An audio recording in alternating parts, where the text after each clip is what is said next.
week's main news. Protest meeting forcefully expelled in front of Iranian embassy. The social and political situation in Azerbaijan doesn't pave way for free parliamentary elections. Preliminary hearing on Ilham Aliyev's appeal conducted. Adnan Hajizadeh's appeal to be considered after September 15th. Proposals on the media coverage of pre-election campaign introduced. Serious violation of law revealed in the distribution of compensation to residents in flooding zone.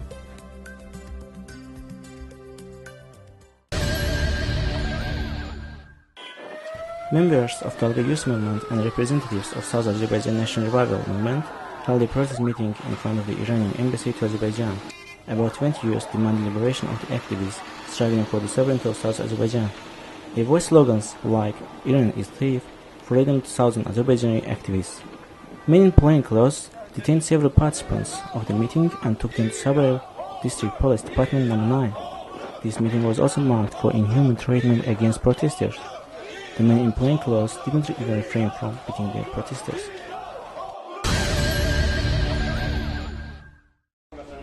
The socio-political situation in Azerbaijan doesn't pave the way for holding free and fair parliamentary elections, says a report unveiled by the Center for Election Monitoring and Democracy Education on September 2nd. Unfortunately, it is not worth discussing the democratic atmosphere on the eve of the elections. 9 protest actions have been conducted since April 2010. Most of them had cases of administrative detentions and physical pressure. Freedom of assembly is restricted not only to street actions but also to the events held in closed spaces by civil society. Specifically, some NGOs' events could not be held in Ganja, Yevlak, Nakhchivan, Sheki, or Mingechevir because of this, said the Center for Election Monitoring and Democracy head Anar Mamadli during presentation of the report.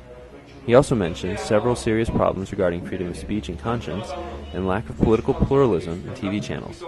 The detention of journalist Ainullah Fatullayev and bloggers Emin Milli and Adnan Hajizadeh doesn't support the democratization of the pre-election situation or increase the public's trust in the election process, Mamadli emphasized.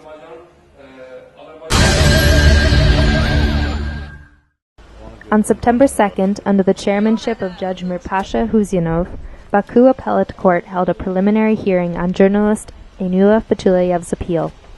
As the journalist requested, the hearing was postponed to 11 a.m. September 7th in order to give him time to familiarize himself with the protocols of the first instance court hearing.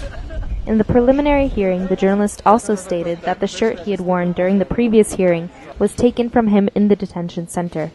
The phrase, "some blood for oil," was written on the shirt. Fatullayev also asked the judge why he had rejected the requests from the international organizations to meet with him. The judge said the letters had not been replied to yet. The journalist appealed against Garadagh District Court's July 6 decision of imprisonment for 2.5 years based on the accusation of storing drugs and demands his immediate release. In 2007, Ainullah Fatullayev was sentenced to 8.5 years in jail for threatening terror and other accusations. However, the European Court on Human Rights issued a decision on his innocence and immediate release. The Azerbaijani government has been refusing to comment on this decision.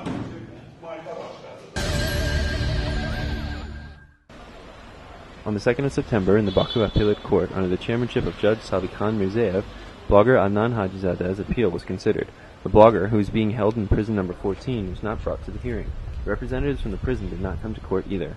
State plaintiffs said that the case should not be considered without the participation of the representatives of prison, because their participation is very important. The blogger's lawyer, Isahan Ashurov, said that he will be abroad from the 9th to the 15th of September and requested to reschedule the next hearing to another date. The lawyer also requested to transfer Adnan Hajizadeh to Baku Investigative Prison temporarily. The consideration of the appeal regarding the blogger's early release has not been rescheduled to a definite time yet. The appeal of blogger Adnan Hajizadeh regarding his early release is not accepted in the Garadagh District Court under the chairmanship of Judge Rufan Mursalov. Bloggers Emin Milli and Adnan Hajizadeh were arrested regarding the incident that took place in a Lebanese restaurant on the 8th of July in 2009. Although they were beaten, they were sentenced to 2.5 years imprisonment and 2 years imprisonment under the charges hooliganism and inflicting intentional minor bodily harm.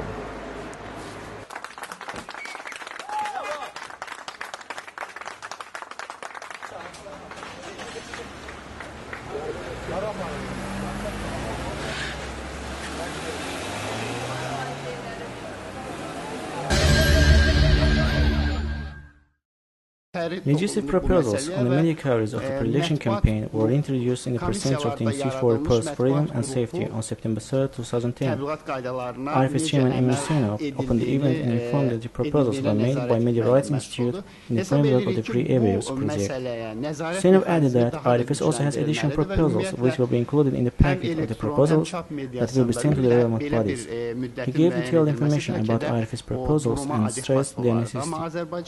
Media Rights Institute project coordinator Khalid Aliyev gave general information about the proposals and emphasized their importance. He said that the requirements of international agreements joined by Azerbaijan and the practice of other countries were studied while preparing these proposals. The Media Rights Institute representative said these recommendations were put forward in accordance with the recommendation 15 of the Committee of Ministers of the European Council to member states on measures concerning media coverage of election campaigns. The duration of the pre-election campaign was special testimony in the proposals. According to the latest amendments to the electoral legislation, the pre-election campaign commences 23 days before the voting day and finished 24 hours before the voting. It could be useful to increase the duration of the campaigning period in order to stimulate public activity and provide more suitable opportunities for the candidates to publicize their programs. Further, there is serious need for clarification of the instances regarding the duration in the legislation. It would be more suitable to start the pre-election campaign 45 days before the election day, notes the document. According to the proposal makers, media coverage of election campaigns should align with the principle of justice, balance and impartiality, exactly as they are reflected in the legislation. According to current legislation, free airtime was limited to 3 hours a week. That time is divided equally between TV and radio in public television and radio broadcasting company. Free airtime should be increased to 12 hours a week. Allocation of 6 hours of free time by public television and radio broadcasting company should be ensured. Clauses in STV's legislation that ban free airtime should be removed, and the remaining 6 hours of free airtime should be ensured by STV, the document says. The authors of the document also say that the time of using free airtime by running political parties is set at 7 p.m. The candidates must be free to choose the time. Setting the time of free airtime between 8 p.m. and 10 p.m. would be more appropriate in order for many voters to watch it, the document adds. Siyasi güvelere təqdim etmişdi.